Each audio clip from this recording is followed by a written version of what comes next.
everybody. My name is Tommaso. Good morning again.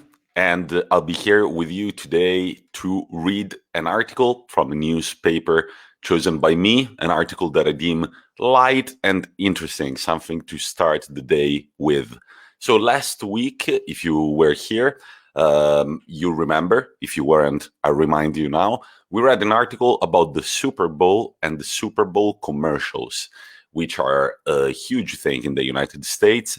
And we took a look at how different industries would prepare for this year's Super Bowl commercials. Well, the Super Bowl has actually taken place this past Sunday.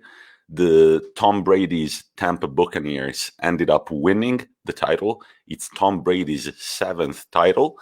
And today I thought that we would talk about something completely different. And we're going to talk about music. Specifically, we're going to talk about Mary Wilson. And you can see our article right here. Mary Wilson, the Supreme's tenacious star who refused to accept defeat. It's an article from The Guardian magazine, and the writer is Alexis Petridis. Now, the Supremes, you might know, they became famous mainly because of Diana Ross as a singer, but they were a trio of singers from the United States. And last month, unfortunately, one of them, Mary Wilson, passed away. And so The Guardian dedicated an article to her, shedding some light on her career, since Diana Ross was often the more known of the three within the Supremes. So I'm going to get a sip of water before we start. Perfect. So here we are. Mary Wilson, the Supreme's tenacious star who refused to accept defeat. The co-founder of the Motown group was overshadowed by Diana Ross, but won her battle to protect the group's integrity. Nice, very nice verb, to overshadow someone. So here in the picture, we can see Mary Wilson in the center with Florence Ballard on the left and Diana Ross on the right. So, in November 1969, Diana Ross announced her departure from the Supremes. It was not an entirely unexpected turn of events for anyone who knew about the internal workings of Motown Records. From the moment in 1963 when label boss Berry Gordy began taking an interest in the trio, whose 7 singles to date had met with such commercial indifference they'd become known around Hitsville, USA as the No-Hit Supremes, it was obvious who he thought was the group star. First, Ross became the de facto lead singer on all of their singles, with her fellow members Mary Wilson and Florence Ballard relegated to occasional leads on album tracks or on stage. So, here we discover that despite their talent, they didn't have that much success, the Supremes, and things slowly started to change once Diana Ross became the leader of the trio. Let's continue. It was clearly unfair. Ballard and Wilson were fine singers. The latter's soft-toned version of Come and Get These Memories from the Supremes' A Go Go 1966 is delightful, but you couldn't argue with the commercial results. They had 5 #1 singles in 12 months. In 1967, the band's name was changed to Diana Ross and the Supremes, precipitating the departure of the increasingly troubled Ballard. From that point on, the Supremes were a Diana Ross solo vehicle in all but name. Subsequent singles, including Love Child and I'm Living in Shame, featured Ross backed by session singers. So, we have one of the most famous trios in the world, but there are some problems concerning popularity, okay? So, Diana Ross is by far the most popular of the three, and especially once she takes the lead of the trio, we can see a bigger commercial success. We are now at the third paragraph. Let's keep reading. Sorry. It might reasonably have been expected that Ross's departure would spell the end of the Supremes, particularly after Gordy announced he was washing his hands of the group following a disagreement over who should replace Ross. But that would have reckoned without Wilson, who was already furious about Gordy favoring Ross. Just how furious would be revealed in 1986 when she published her celebrated memoir, Dream Girl, My Life as a Supreme, and, as the band's solitary original member, became the de facto leader. Eventually, her ex-husband Pedro Ferrer took over as manager. Interesting.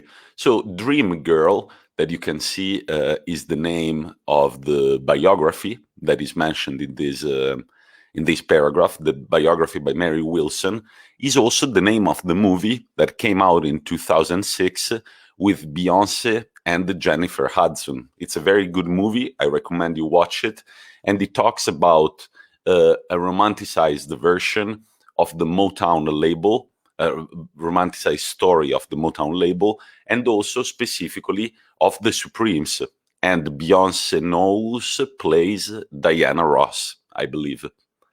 Okay, let's go to the next paragraph, and we actually have a recent picture of Mary Wilson in 2012. So, rather than becoming a lead singer herself, Wilson forged ahead with a new lineup, fronted by Jean Terrell. The problem of the Supremes image, despite briefly dabbling with a dressed-down look on the sleeve of their 1968 album Love Child, their reputation for sparkly glamour seemed outdated in a world where soul music had become more stridently political and sonically adventurous, was dealt with. They posed for photos in a Black Power-inspired look of afros and dark polo necks. Now, these are the sentences that in English can be kind of complicated to read. Look how long this sentence is. 6 lines. So I will read it again and we'll try to give a better intonation. All right. So the problem of the Supremes image, despite briefly dabbing with a dressed-down look on the sleeve of their 1968 album Love Child, their reputation for sparkly glamour seemed outdated in a world where soul music had become more stridently political and sonically adventurous, was dealt with. They posed for photos in a Black Power-inspired look of afros and dark polo necks. All right, so there is a big change in image as well, as their type of music becomes more politicized. Frank Wilson, a protege of Motown's most forward-thinking producer, Norman Whitfield, initially took over their albums, introducing a sound that was markedly different from their 60s hits. Their choice of covers became more countercultural. The Beatles' Come Together, Stephen Stills' Love the One You're With, and their material became more politically conscious. If you had to squint hard to detect the message in Everybody's Got the Right to Love, then the gentle anti-Vietnam sentiment of 1970 album track Bill, When Are You Coming Back, or the love and peace message of Stoned Love were more obvious. The latter formed part of an astonishing run of singles that also included Up the Ladder to the Roof, Nathan Jones, Floyd Joy, and Automatically Sunshine, the latter two featuring Terrell and Wilson sharing lead vocals. Okay, so we see that her music is really undergoing, at this point in her story, a big change. In this article, they use quite a bit the former and the latter. Very interesting. So when you mention two people and then you say the former and the latter, if you say the former, you are referring to the first two, to the first of the two. And if you say the latter, you are referring to the second of the two. Let's continue. At first, it was one of the great musical reinventions of the era. In 1970, the Rossless Supremes commercially outstripped their former frontwoman.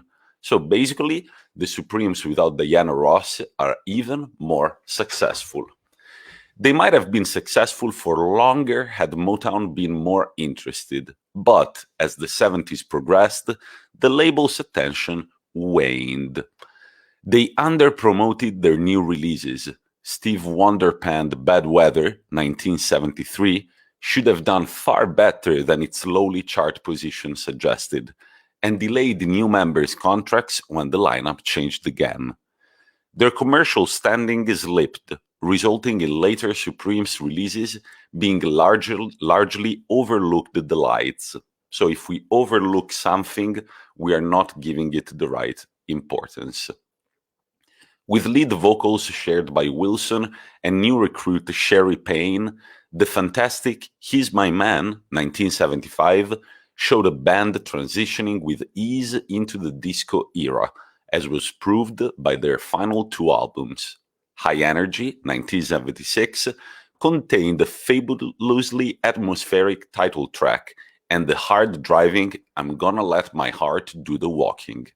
Its follow-up, Mary, Sherry, and Suzette, had two dance floor killers in the utterly joyous Let Yourself Go, and the warp speed closer, Love, I Never Knew You Could Feel So Good. Okay, if you have the opportunity, reread the article and try to really focus on the way the author describes music. The warp speed closer, okay? Dance floor killers. Okay, these are all nice terms to describe a song. And we're almost at the end of the article that talks about Mary Wilson and her success after Diana Ross left the Supremes.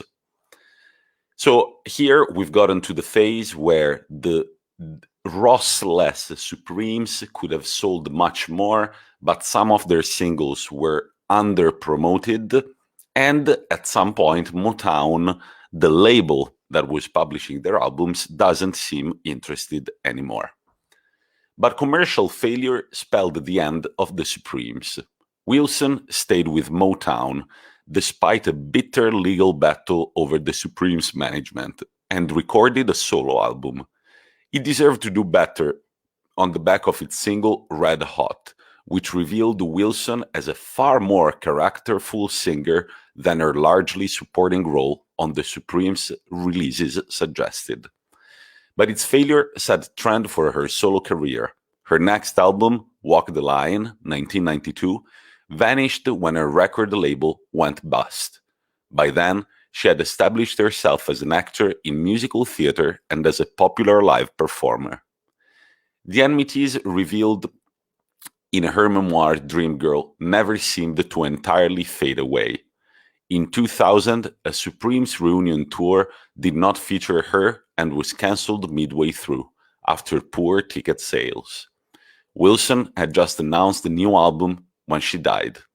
Her legacy is inexorably bound up with her tenacity, her stubborn refusal to concede that the Supremes were a one-woman show, regardless of what anyone else thought.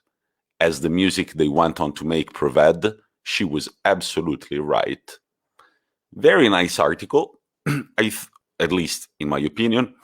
I thought of talking, since last week we talked about sports, I thought it could be interesting today to take a look at how we can talk about music. It's not an easy article. There is a lot of interesting vocabulary. You can find it on the Guardian website. And also we discover a lot about the Supremes. So the Supremes, they were this music trio that many people, the majority of people, tend to associate to Diana Ross right away. And this article talks more about Mary Wilson, who unfortunately passed away last month. And she refused to let people think that the Supremes were all about Diana Ross. So it's 9:29 a.m. I hope that your morning is going well. The sky is still looking very Milanese, very gray. So wherever you are, I hope that you have the motivation to go through today, to push through your day, and to get to the end of it eventually. So I wish you all a good morning, a good afternoon. Enjoy your coffee, and I'll talk to you next Wednesday. Goodbye, everybody.